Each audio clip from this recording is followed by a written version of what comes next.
Bismillahirrahmanirrahim. Assalamualaikum warahmatullahi wabarakatuh. Alhamdulillahilladzi ittasafa bil kamalat. Wassalatu wassalamu ala sayyidina wa maulana Muhammad alladzi uyyida bil mu'jizat. Wa ala alladzina fa'alul hasanat wajtanibul munkarat. Qala Allah Ta'ala fil Qur'anil azim. A'udzu billahi minasy syaithanir rajim. Bismillahirrahmanirrahim. Ya ayyuhalladzina amanu kutiba alaikumus siyamu kama kutiba alal ladzina min qablikum la'allakum tattaqun. Shadaqallahul azim.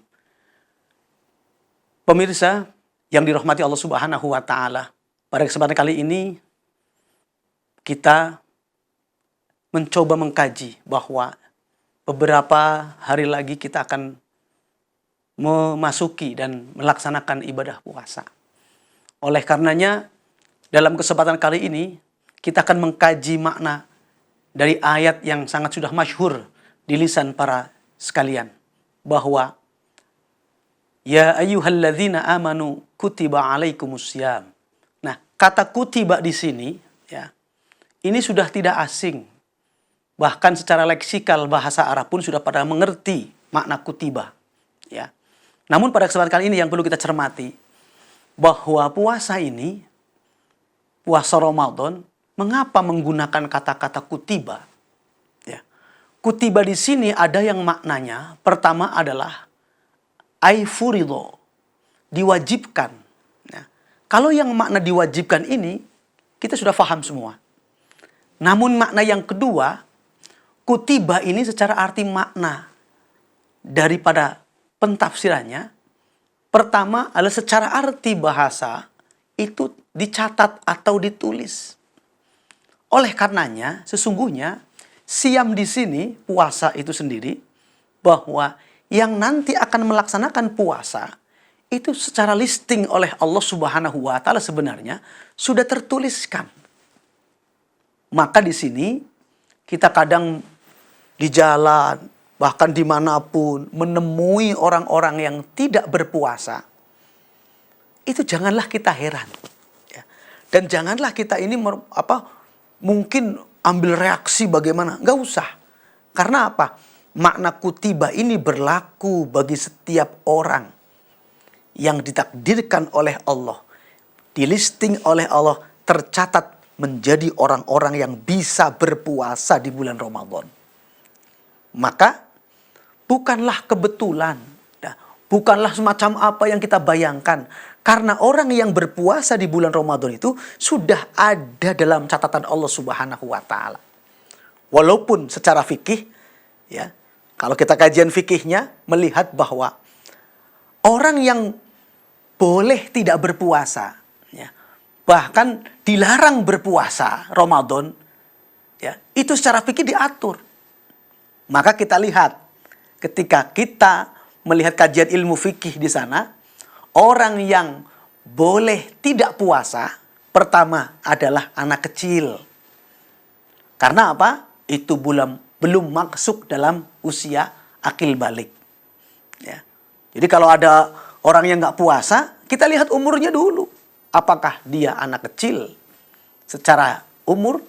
Nah, lalu yang kedua, orang yang boleh tidak berpuasa adalah orang yang udzur syar'i. Udzur syar'i itu karena sakit atau yang lainnya. Ya. Dan ini berarti sudah Allah memberikan dia itu mendapatkan, ya, katakanlah semacam kehususiaan karena dia boleh tidak puasa. Karena sakit, mungkin dia itu sudah lanjut usia, orang tua yang qodok pun tidak bisa, apalagi puasa juga tidak bisa, ya. Maka dia boleh tidak berpuasa. Yang ketiga, ini bahkan merupakan larangan. Bagi siapa orang yang dilarang puasa di bulan Ramadan? Hanya satu, yaitu siapa? Yang dilarang? Mereka perempuan yang memiliki darah nifas dan darah haid.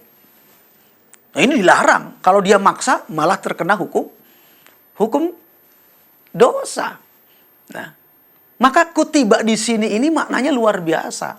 Ada yang tercatat puasa ditakdirkan bisa berpuasa, dan ada yang tertakdirkan oleh Allah tidak berpuasa. Dan ini memang sudah jalannya, ya. Dan yang boleh tidak puasa berikutnya, ya, adalah ketika orang, ya, wa in kuntum maridun au ala safarin, ya, ketika dia itu tidak berpuasa karena di perjalanan misalkan, ya. Cuman orang ini kadang menggampangkan. Padahal kalau dalam perjalanan itu boleh tidak berpuasa itu ada berbagai macam syarat. Ada antaranya masyaqqatus safar, ya, masafatus safar, itu tidak diperhitungkan kadang. Sehingga orang itu dengan gampangnya ketika perjalanan ya boleh tidak berpuasa. Padahal perhitungkan dulu masyaqqah dan masafah, ya. Kalau walaupun masafahnya jauh tapi perjalanannya lancar, apalagi tidak halangan, enak, ya kenapa tidak berpuasa, ya. Lalu yang boleh, bahkan tidak berpuasa adalah mereka-mereka orang-orang yang memiliki gangguan akal, yaitu gila, ya. Maka perhatikan kalau di bulan puasa nanti ada orang yang tidak puasa, kita telusuri. Satu, anak kecil kah? Yang kedua, perempuankah yang sedang nifas atau haid?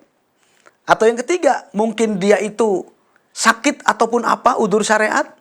Atau jangan-jangan dia itu orang gila, ya. Nah, ya kalau kelihatannya waras, nah ketinggalan malah waras gitunya, tapi ternyata naon? Tepuasa, oh gelo jika nama eta teh. Tuh. Maka para sekalian, makna kutiba di sini mengandung maksud yang luar biasa. Bisa terlisting oleh Allah, listing dalam daftar yang tidak puasa, bahkan listing dalam daftar yang yang puasa. Ada yang tidak puasa, ada yang berpuasa, ya. Dan ternyata kama kutiba ini ternyata dulu-dulunya pun sudah diwajibkan furido macam-macam, ya.